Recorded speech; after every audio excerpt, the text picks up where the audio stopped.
Tumayo po ako rito dahil masama po ang loob ko. I really felt insulted. Hindi na ako basta-basta magsasalita. Baka mamaya, meron na naman maglilik sa media. This is a violation of our rules. 24 lang tayo dito na senador at hindi pa natin mapagkatiwalaan ang isa't isa natin, Mr. President. Meron nga bang Judas sa Senado? Babae ba ito? O lalaki? Bakit parehong-pareho ang galawan ngayon? Sa mababa at sa mataas na kapulungan ng Kongreso? Sa ibaba, lahat ng kaalyado tinatanggal. Kaalyado ng dating Pangulo. Pero dito naman, sinisiraan ang mga kaalyado ng pangalawang Pangulo. Sino kaya sa mga senador ang Judas? At sino ang hindi talaga mapagkakatiwalaan dahil sa kanilang pansariling interes? Kahit kapwa senador na nasa executive meeting o caucus, kailangan nilang ilik at sirain ang mga ito. Ano ba ang kaparusahan sa mga chismosang ito? O chismoso pala, may matatanggal bang senador? Thank you, Mr. President. Mr. President, yesterday we had an all senators caucus and we discussed lengthily the budget of the Republic of the Philippines.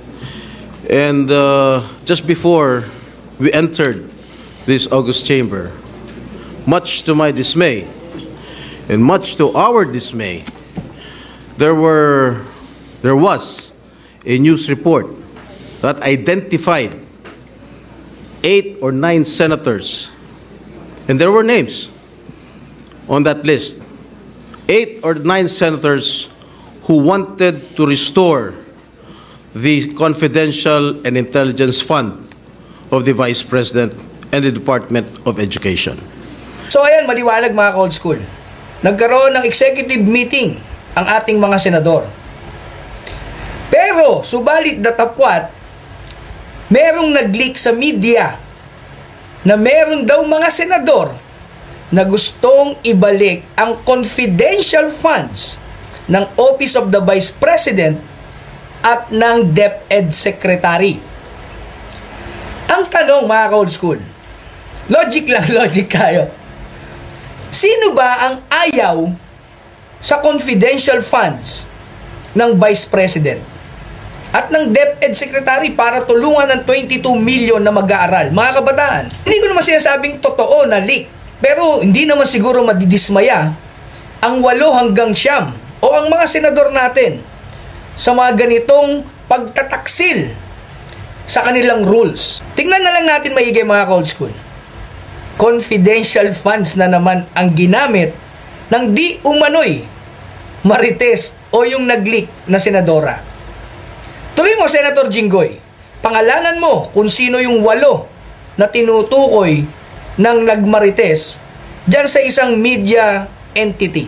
This is a violation of our rules.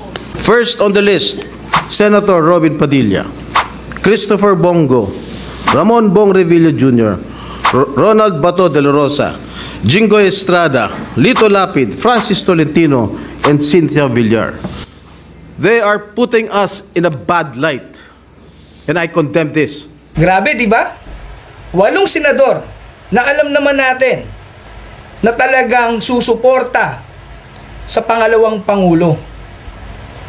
Pero, ang kinaiinis lang nila ay hindi naman totoo ang nilik ng kapwa nila di umanong senadora o senador doon sa isang media entity. Dahil wala talaga silang balak na ibalik. Ang gusto nga nila, totally lahat ng civilian agencies ay tanggalan ng confidential at intelligence fund. Pero dahil nga may mga plano ang iba na pansariling interes sa malayo pang 2028, pilit nila ngayon talang ibabagsak ang pinakatinik sa kanila kung totoong tatakbo sa 2028 ang ating VP Inday Sara Duterte. Ito na Inday Sara, here she comes.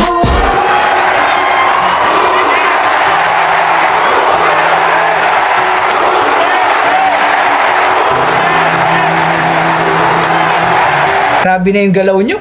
Malayo pa yung eleksyon. Pero kailangan nyo nang sirain ang tinik sa landas ng mga sakim sa kapangyarihan. Hanip yung galaw nyo, mababa, pataas. Spaghetti pa baba, pataas ng pataas. Fear tayo, sumakit ang ulo ko, sumakit ang bewang ko. Oh my God. Eto pa, mga ka-old school. Bukod sa sinisiraan nila ang kapwa nila senador, pinapapogi naman nila, di umano, yung iba. Eto naman, Senator Jinggoy, sabihin mo kung sino yung mga ayaw daw sa confidential funds. Dennis Cooper told this media outlet that Senators Sani Angara, Francis Escudero, Rafi Tulfo, Aquilino Pimentel III, and Risa Hontiveros are allegedly against the reinstatement of Duterte's secret allocation, which are lodged under the Office of the Vice President and the Department of Education. Mali-mali po itong report, Mr. President. And I think Senator Angara must not be included in this list. Tumayo po ako dito dahil masamang-masama po ang loob ko. I really felt insulted. And Mr. President, I stand before you and I want to make this recommendation, maybe to talk to this media outlet or to summon this media outlet and ask them who among us violated our rules. Ganyan talaga mga ka-old school. Di ba nga? Ang sakit kasi yung hindi mo lang ginagawa, tapos pinagbibintangan ka para may ibang pumogi. O minsan may nanggugulo lang talaga sa mga institusyon ng gobyerno para sa kanilang pansariling kapakanan. Kung maalala nyo mga ka-old school, eto kaya siguro masama ang loob ni Senator Jinggoy. Dati na ganyan din siya, kasama si Senator Bong Revilla at si Juan Ponce Enrile, si Senate President. Diba, sabi nga natin, dito sa mundo ng politika, magulo talaga. Ang problema nga lang, ginusto nila yan. At tayo naman, mga ordinaryong Pilipino, nagkaroon na rin tayo ng interest dyan sa politika, pero never tayong papasok dyan. Magulo yan.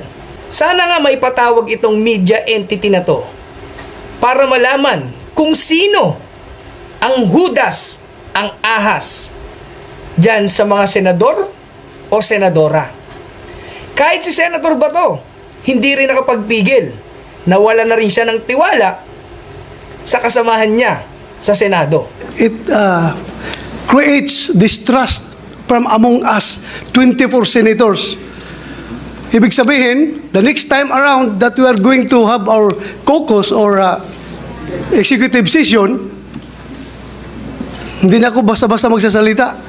Baka mamaya, meron na naman maglilik sa media.